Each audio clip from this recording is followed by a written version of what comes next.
This is Earl Amin with the 2020 Foresight Podcast, where CEOs, presidents, and leaders of small to global companies share their insights. It is 6 questions in 9 minutes because leadership knows how to listen and be concise. So let's get to it. First of all, welcome. And in just a few sentences, tell us who you are and what you do. Well, thank you, Earl, and I'm very glad to be here. My name is Jon Smith. I'm the CEO and president of Hydromax USA, and I get the privilege every day of leading a team that really is making a difference in the world today through advanced insight into infrastructure, buried in underneath our roads and many across the United States. And we do that through data and technology-enabled services and locating and condition assessments.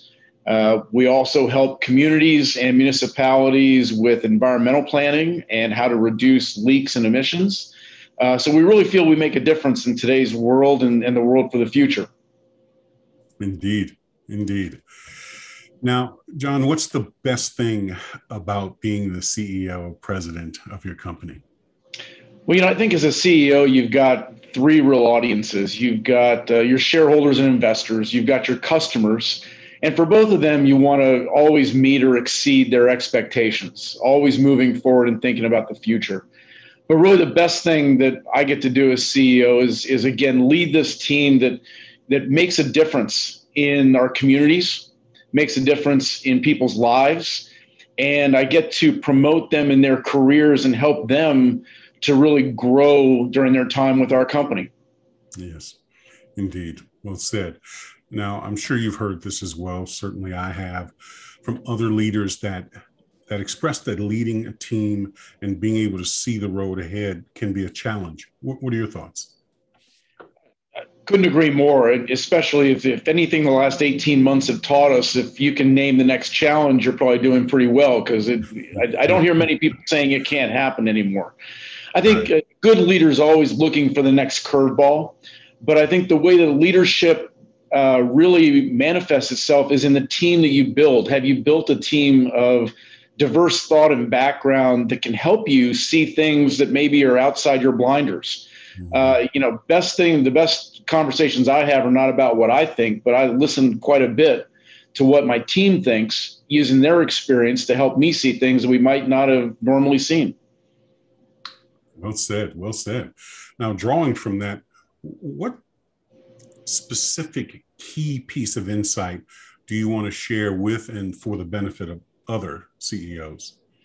Well, I think two real insights into the way that I think CEOs have kind of transformed today, away from the traditional role as it was maybe 2 years ago prior to COVID, in 2 ways. Number one is always be planning for the future, always be building your team and your organization for the future, so that the people around you can grow and lead their teams in a better way.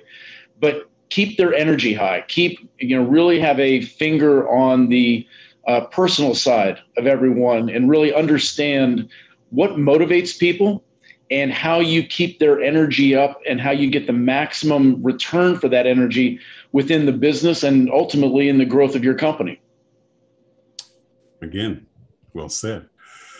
Now, in your journey to where you are today, Jon, what other aspiring, but now successful CEOs like yourself would you like to acknowledge or give a shout out to and should be on my podcast?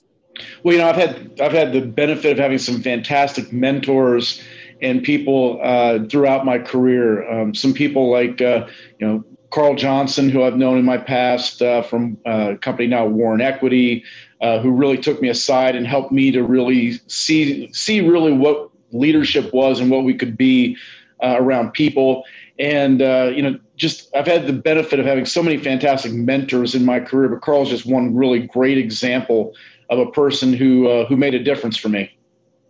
Very good. We received that. Thank you very much. Now, Jon, for the final question, how do you celebrate a win? Well, I like to do it with my team. I like to celebrate a win, with my team and with my family, both, professionally and personally. I try to make sure I include, my support network of my wife and our 3 children in just about every win that I have. But also with the team, I like to really recognize who really makes a win happen. And that comes through people all throughout the organization. We're in 40 different states. So, I get the opportunity to go out and meet a lot of our people in the field. And I enjoy being able to really shake someone's hand and say thank you for doing a great job and really exceeding my expectations and those of our customers. Again, Jon, well said. Thank you. Jon, it's been a pleasure having you on today. How can people find you? Well, you can find me via LinkedIn or via email at jon.smith@hydromaxusa.com. Outstanding. This is Earl Amin with the 2020 Foresight Podcast. For more insights, go to LinkedIn and search for The Gray Owl Company. Jon, fantastic. Thank you. Thank you, Earl. Appreciate you having me today.